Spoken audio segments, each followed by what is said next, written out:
देश धर्मशाला नहीं है। जो चाहे जिस उद्देश्य से चाहे यहाँ आकर रह जाएगा, ऐसा नहीं होगा। ये बांग्लादेशी घुसपैठिए हो या रोहिंग्याज हो, आज मौका भी है, दस्तूर भी है। इन्होंने सवाल उठाया, मैं बिल भी ये लेकर आया हूं। जो देश को विकसित करने के लिए आते हैं, व्यापार के लिए आते हैं, शिक्षा के लिए, ब्रिटेन की पार्लियामेंट में बढ़े थे।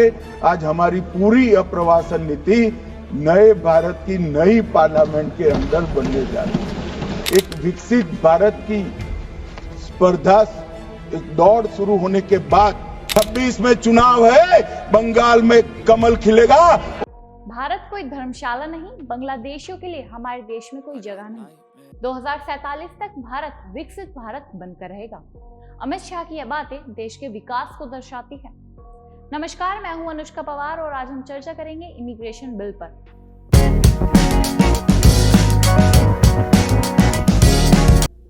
इन दिनों बजट सत्र के दौरान संसद का माहौल काफी गरमाया हुआ है।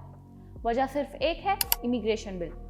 2 हफ्ते पहले गृह मंत्री अमित शाह द्वारा एक बिल संसद में पेश किया जाता है, इमिग्रेशन एंड फॉरेन्स बिल 2025।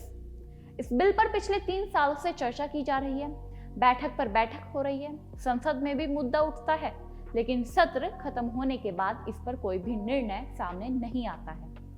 लेकिन 27 मार्च 2025 इस बिल के पास होने के बाद भारत को धर्मशाला के टैग से मुक्ति मिल गई है।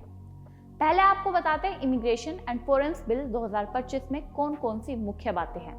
इस बिल में बताया गया है कि किसी भी विदेशी के बिना वैध पासपोर्ट या दस्तावेजों के भारत आने पर 5 साल जेल और 5 लाख रुपए तक का जुर्माना होगा।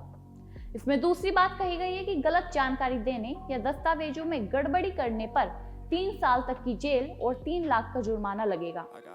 तीसरी बात कही गई है कि बिना वैध पासपोर्ट या यात्रा दस्तावेजों के भारत में प्रवेश करने वालों को तुरंत हितेन यानी कि हिरासत में लिया जाएगा। चौथी बात कही गई है कि अगर मामला राष्ट्रीय सुरक्षा से जुड़ा होगा तो सजा और कड़ी हो सकती है। इस नियम के पास होने के बाद भारत में आए विदेशियों की जानकारी पुख्ता की जाएगी।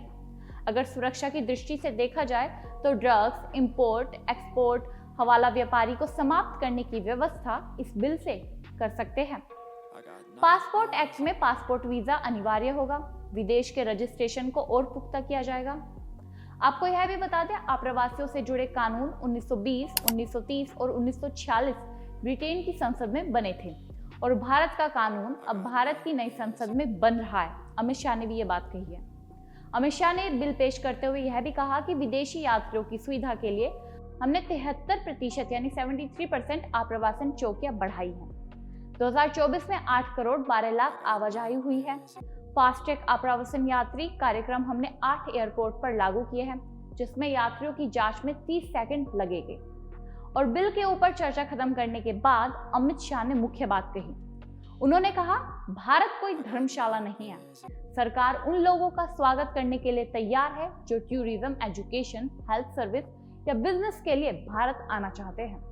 मोदी सरकार केवल उन लोगों को भारत आने से रोकेगी जिनके इरादे गलत हैं, जो हमारे लिए खतरा पैदा करेंगे। यह देश है, कोई धर्मशाला नहीं, ये बात कहते नजर आए अमित शाह। अब इस पर आपकी क्या राय है, कमेंट बॉक्स में जरूर बताइएगा। धन्यवाद।